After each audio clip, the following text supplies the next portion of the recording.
Hello dear students, मैं हूं doctor Archana Bhatia, associate professor, head of the department, DAV college Faridabad से। और ये है मेरा यूट्यूब चैनल अर्चना भाटिया एजुकेशन, जिसको आप पिछले काफ़ी दिनों से देख रहे हैं और बहुत अप्रिशिएट भी कर रहे हैं। और आपके कमेंट्स मुझे बहुत मैटर करते हैं। ज़रूर अपने विचार नीचे लिखिए कमेंट बॉक्स में।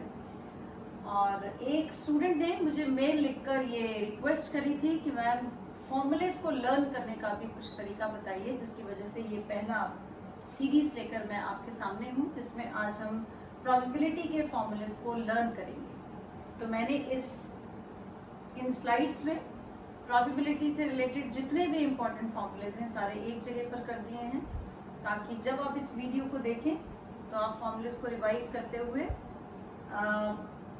आपको फ़ायदा हो फॉर्मूलेस को लर्न करने में। लेकिन एक मेरी रिक्वेस्ट है आप सबसे कि जब भी आप ये वीडियो देखते हैं तो आपके हाथ में कॉपी पेंसिल होनी चाहिए, क्योंकि किसी भी प्रैक्टिकल पेपर को बिना लिखे आप नहीं कर सकते। तो आइए स्टार्ट करते हैं। सबसे पहले ये कुछ फॉर्मूलेस हैं जो आपको सैंपल स्पेस के पता होने चाहिए। Tossing of a single coin 2 raised to power 1, that is 2. Tossing of 2 coins together 2 raised to power 2, that is 4.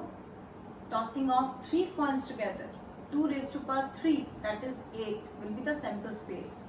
और इसी लॉजिक से अगर मैं कहूँ टॉसिंग ऑफ 5 coins together तो 2 raised to power 5, और अगर मैं बोलूँ tossing of 4 coins together 2 raised to power 4. Coins के बाद अब हम बात करेंगे डाइस की। Tossing of a single dice 6 raised to power 1. Tossing of 2 dices together 6 raised to power 2, that is 36. याद कीजिए, हमने पहले मॉड्यूल के अंदर इसका पूरा सैंपल स्पेस भी 36 की देखी थी। Tossing of 3 dices together 6 raised to power 3, that is 216. तो हमने सिक्का भी उछाल लिया, हमने डाइस भी फेंक ली, और अब हम आगे बढ़ते हैं इसमें फॉर्मूलेस में। अब नेक्स्ट फॉर्मूले आपको पता होने चाहिए परम्यूटेशन और कॉम्बिनेशन की। तो सबसे पहले परम्यूटेशन के 3 रूल्स, मैं पहला रूल बोलती हूँ और आप स्लाइड से पढ़िए। Permutation of n dissimilar things taken all at a time. मैं दोबारा बोलती हूँ, permutation of n dissimilar things, dissimilar होनी चाहिए, उनमें कोई सिमिलैरिटी नहीं होनी चाहिए, taken all at a time, the answer is factorial n. Next rule, permutation of n dissimilar things taken r at a time is NPR, और NPR का formula है n factorial divided by factorial n minus r.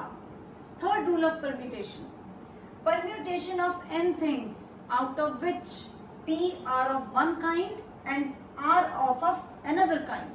So the answer is n factorial divided by p factorial r factorial. यहाँ तक की slides को मैं दोबारा से फटाफट रिपीट करती हूँ ताकि आपके दिमाग में कॉन्सेप्ट बैठे। सबसे पहले मैंने सैंपल स्पेस की बात की है कॉइन की। कॉइन में जितने सिक्के आप एक साथ उछालते हैं 2 की पावर में आपने उसको लिख देना है। एक सिक्का उछालते हैं 2 की पावर 1, 4 उछालते हैं 2 की पावर 4। डाइस के केस में आपने 6 की पावर करना है। अगर मैं आपसे बोलूं 4 dices toss together 6 raised to power 4 will be the sample space. Permutation के ये 3 रूल्स मैंने आपको बताए हैं। पहले रूल में permutation of n dissimilar things taken all at a time इज फैक्टोरियल n। दूसरा बताया है permutation of n dissimilar things taken r at a time NPR।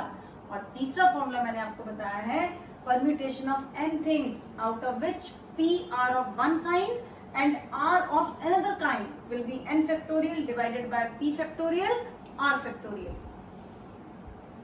अब ये दोनों में देखते हैं कि क्या कोई रिलेशनशिप एग्जिस्ट करता है। NPR का क्या फॉर्मूला होता है, n factorial divided by factorial n minus r, और NCR का फॉर्मूला होता है n factorial divided by r factorial n factorial n minus r। Next slide के अंदर मैंने आपके लिए इसका रिलेशनशिप रखा है। NCR बराबर होगा NPR divided by factorial r। अब हम आ रहे हैं फॉर्मूलेस के ऊपर, यानी परम्यूटेशन और कॉम्बिनेशन में आपको 3 रूल्स परम्यूटेशन के पता होने चाहिए। परम्यूटेशन का फॉर्मूला पता होना चाहिए, कॉम्बिनेशन का फॉर्मूला पता होना चाहिए, उन दोनों का रिलेशनशिप पता होना चाहिए। अब हम बढ़ते हैं आगे, एडिशन थ्योरम ऑफ प्रोबेबिलिटी। पहली बात ये तब लगेगी जब इवेंट्स म्यूचुअली एक्सक्लूसिव होंगे। तो एडिशन थ्योरम ऑफ प्रोबेबिलिटी मैंने ब्रैकेट में लिख दिया, म्यूचुअली एक्सक्लूसिव इवेंट्स होंगे। Probability A union B is probability of A plus probability of B। Probability A union B union C is equal to probability of A plus probability of B plus probability of C। एक second के लिए ये slide देख लीजिए। घटनाएं A और B mutually exclusive हैं, so the probability will be equal to the sum of their individual probability, probability of A plus probability of B। और एडिशन थ्योरम ऑफ प्रोबेबिलिटी दो से ज्यादा इवेंट्स के ऊपर भी एक्सटेंड कर सकती है जो आपस में म्यूचुअली एक्सक्लूसिव हो।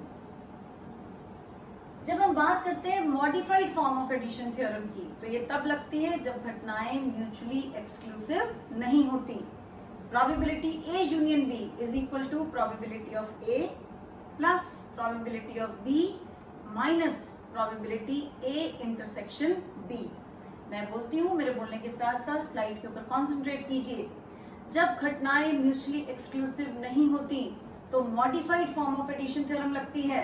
Probability A union B is equal to probability of A plus probability of B minus probability A intersection B। ये जो modified form of addition theorem है, अब ये हम ऐसी तीन घटनाओं के ऊपर भी याद करेंगे जो आपस में म्यूचुअली एक्सक्लूसिव नहीं है। घटनाएं म्यूचुअली एक्सक्लूसिव तब नहीं होती जब वो एक साथ घटित हो जाती हैं।